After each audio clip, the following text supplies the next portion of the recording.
So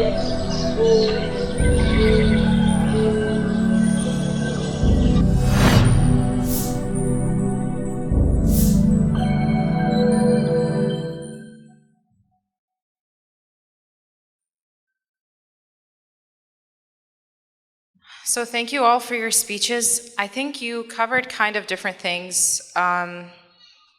Some of you spoke about family, like the nuclear family and, your parents and your siblings, and some of you spoke about family in a more general sense, like what it means to be a family of believers or a family in faith.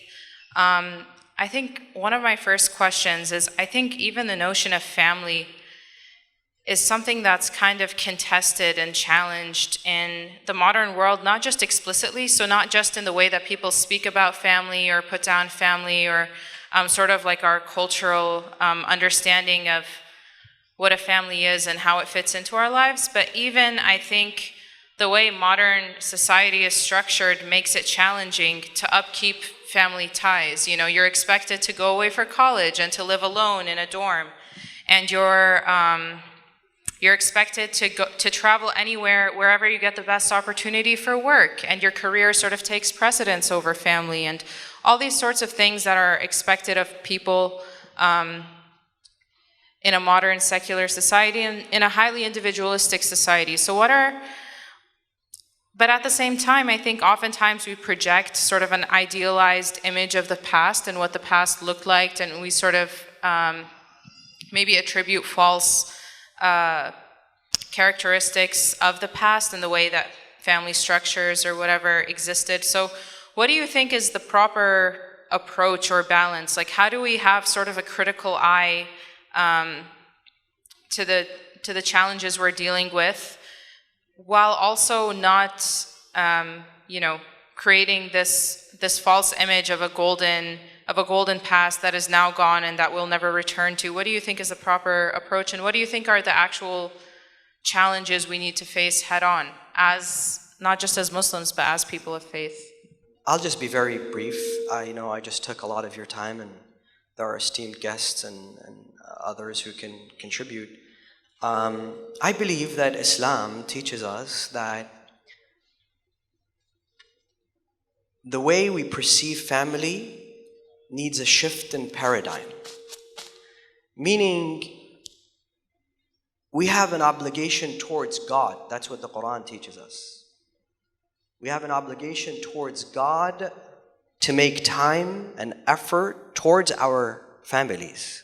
And that is why the Prophet Muhammad teaches us that once you get married, and that is the first step to establishing a family, you secure half of your faith.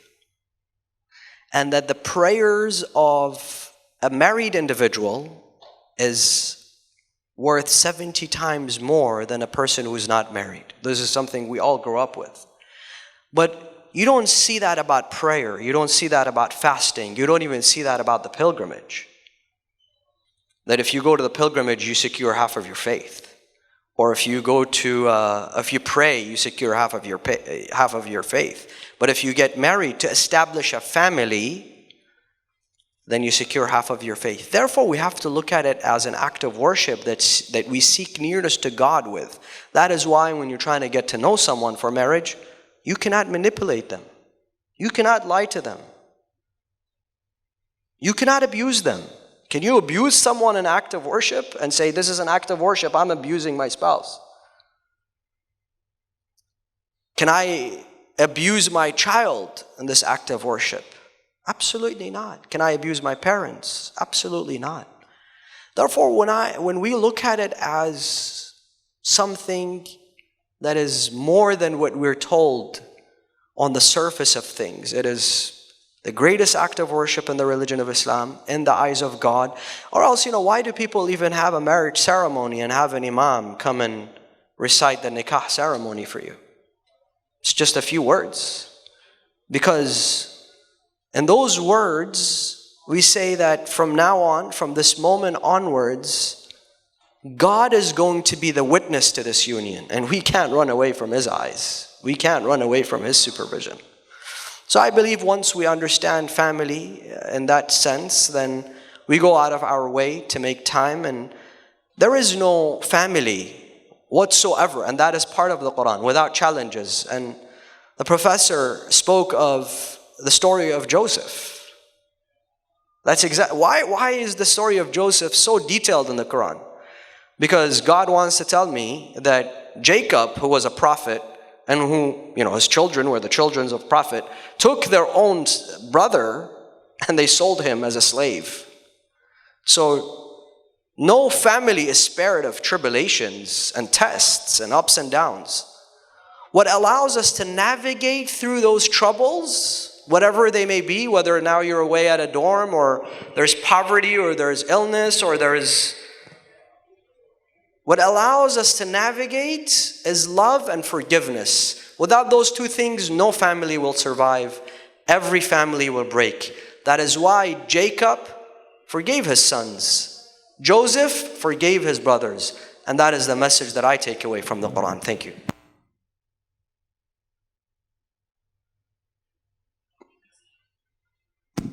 Thank you so much for that. I definitely agree. I think the foundation of not just family but faith is forgiveness and love and mercy, and that's why we begin every verse, every chapter of the Quran with a reminder of Allah's all-encompassing mercy. I have a question for Sabiha and Walter. I think we know sort of the challenges that exist, and largely political challenges that have been sort of inculcated in the culture now, and now our social challenges in the Muslim and Jewish communities. What do you think are some practical ways to move forward in our relationship building beyond just interfaith events, or, like these sort of like one-off events like we have today, which are, beautiful and I think important, but what do you think we can do in our everyday lives to move forward, and what sort of vision do you have for a sort of pan-Abrahamic community that advocates for itself in America and beyond?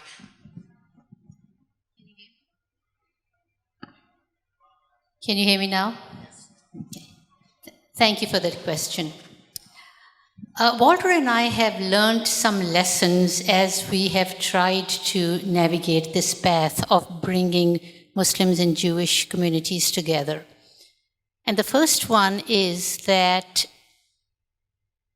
we are Americans first. And whereas the Israeli-Palestinian conflict matters deeply to us, we live here, not there. And unless Muslims and Jews come together as one family, one Abrahamic family, as Americans, unless we do that, we run the risk of being wiped out. And I'm not kidding when I use these strong words. We saw what happened on January 6th. That was just the prologue of worse things to come. We've heard President Biden's remarks about democracy being at stake.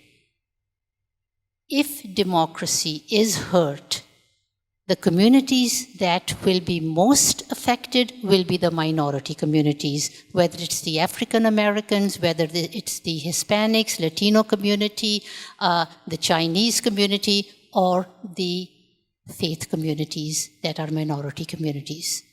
So we have to come together to preserve democracy and pluralism, and that has to be our priority as people of the Abrahamic faith. Walter, you want to pick up on a few more? Sure. Thank you so much, Sabia. So the second point we stress, we have an 8-point plan actually. The second one is speak out and stay engaged together against injustice, whether at home or abroad. So whenever we can speak out together against injustice, whether it's here at home, whether it's in Ukraine, whether it's in Israel, Palestine, whether it's in Saudi Arabia, that's a big plus. Then the other one is about the Israeli-Palestinian conflict, because as I said, and Sabia and I both said, that it's, that's the biggest challenge for keeping, that does tend to drive us apart.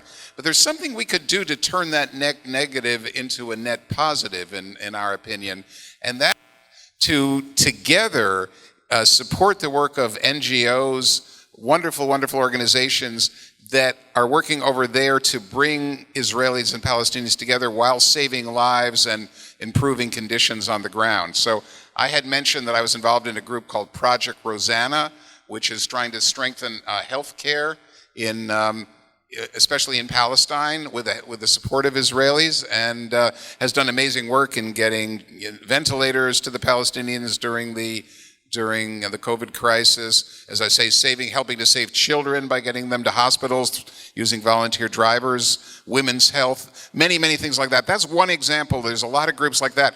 So if we did that together, if we could save lives together over there, that's a blessing. Because as we said, both of our communities say, if you save one life, you save the world.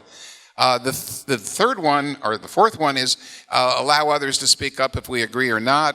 I say, as a Jew, there's things that Ilan Omar or Rashida Tlaib have said that I'm not comfortable with, but I think they have the same right to speak up for Palestine as Jewish members of Congress have to speak up for Israel. So that's very important that we see that.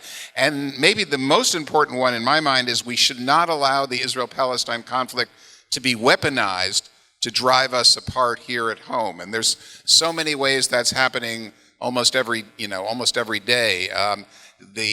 One of the ones that bothers me is relating to the BDS boycott, divestment, and sanctions movement, which tries to institute an economic boycott of Israel. And while I do not agree with that movement, because I think there's certain aspects of it that I don't agree with, that they want to say that there should be a free return of refugees, Palestinian refugees, for example, inside of Israel. Nevertheless, I feel very strongly that they have a right to speak out. They should not be criminalized, as some are doing, whether with congressional resolutions or in states. A Palestinian American woman in Austin, Texas, I think several years ago, Texas passed a law saying that if you want business with the state of Texas, and that meant the public schools in this case, so she was a speech therapist, and unless she would sign an affidavit saying she would not be involved in BDS, she would lose her job, which is what happened. Those kind of things are really really wrong. Do you want to finish quickly, Sabia? Yeah, and we have to be careful about labeling people as being either anti-Semitic or Islamophobic. When we criticize Israel's policies or their leaders, it is just that. It is a criticism of the leaders and their policies. It is not a criticism of all Jews.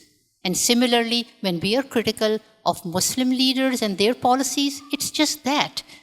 It's not Islamophobia, it's not anti-Semitism. And yet we have to be careful about the sensitivities on each side so that our statements are not construed as being anti-Semitic or Islamophobic, particularly if they were not meant to be as such.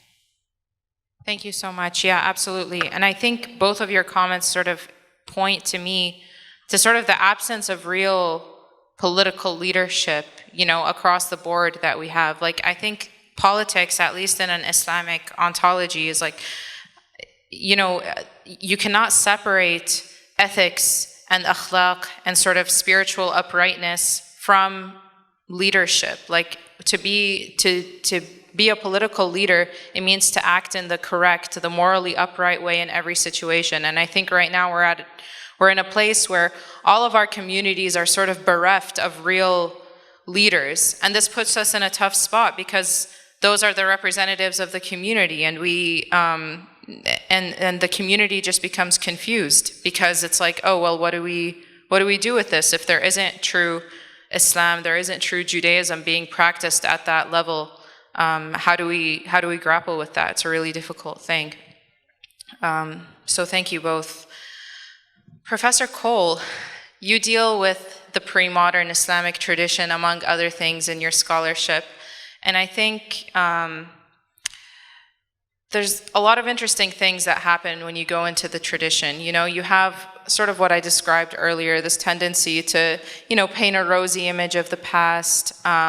You also have sort of what is considered progressive, or like the postmodernism is really critical of the tradition and is really anti-hierarchy and anti-structure and anti these sorts of things.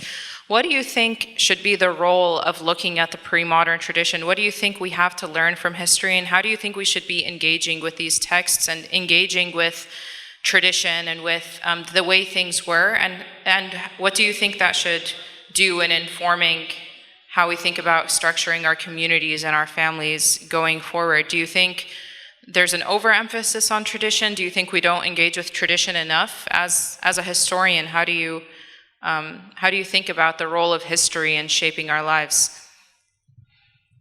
Well, that's a big question. Thank you, Sarah. What I would say is that as historians today practice the discipline, history is about context, it's about change over time, and it's about causality. So it's not an ordinary way of thinking. You actually have to learn how to think this way. And I think the virtue of thinking in this way is that you begin to see which parts of history are more fluid and subject to change over time, and which are more perduring and more structural. And then you get a sense of maybe how to adapt these texts. And all of the great world religions really are based on texts that are over 1,000 years old, in some instances 2,000 years old. And obviously, it seems to me, as a historian, it could not be envisaged by the authors of these texts that people would never change, that the details and the minutiae of everyday life which crop up in these texts, in the Hebrew Bible, in the Gospels, in the Bhagavad Gita, in the Quran, that those are what is important. It seems to me that from a historical point of view, what's important is to put your finger on the causality and to say, why is this voice, which is represented as the divine voice, why is this voice telling us this? And if you concentrate on the why questions rather than how, or rather than the details, then I think you get a hold of something that is perduring. I think the kinds of things we've concentrated on here today about family and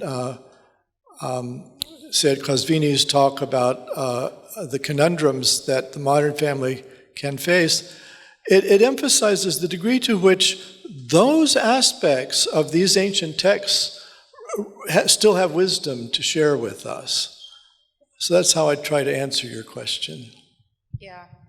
Yeah, I mean, I think it's obviously also such a large, we're dealing with thousands and thousands of years, and we want these like snappy, easy answers to our questions about the way things should be.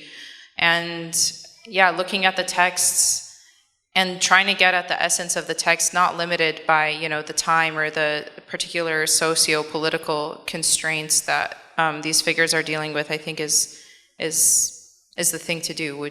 Is that what you're getting at? Yeah, and I think this is maybe referred to in the Quran itself, because at one point it talks about the Quran as an earthly exemplar of the archetype, the Kitab. Yeah. And so it's those things in the Quran which are archetypal, which address ideals that I think it was intended to convey to humanity. Yeah.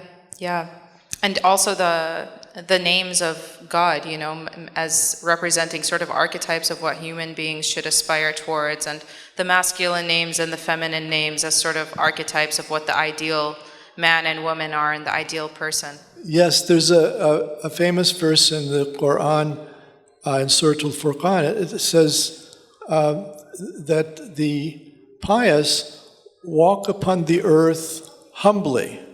يَمْشُونَ عَلَى الْأَرْضِ هَوْنًا. And who are these people? In the beginning of the verse, they're identified as Ibad al-Rahman, the servants of the All-Merciful.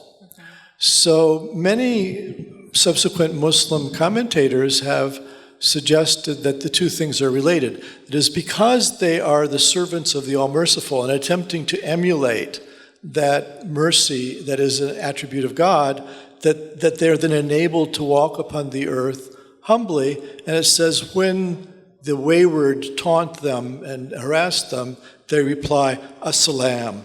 They reply with peace. Wow. So it is the emulation of one of God's attributes, according to these authors, that allows them to behave in that way. Wow. Wow. I think that's a great note to end on, because I'm getting eyes and messages from the organizers. But I think the subject of humility, I think, is so important. To be servants of God and to have humility in our dealings with our family. And that's sort of the essence of what makes a good family, is dealing with each other in humility and forgiveness and mercy. And so I pray that God enables us to build humble, forgiving, merciful, righteous families among our spouses, our children, our parents, our close of kin, and among each other as believers in one God. And may He unite us all in His eternal mercy and love in the hereafter, inshallah. Thank you so much to everyone for attending. Thank you so much to our speakers. I learned so much listening to all of you today. It was truly a pleasure. And I will invite Sajida Haji, who's a Muslims for Peace volunteer and member of the executive board, occupational pediatric therapist, and mother of two, to close us out with the raffle winners, inshallah. So thank you again, and thank you again to all of you. This has truly been a pleasure.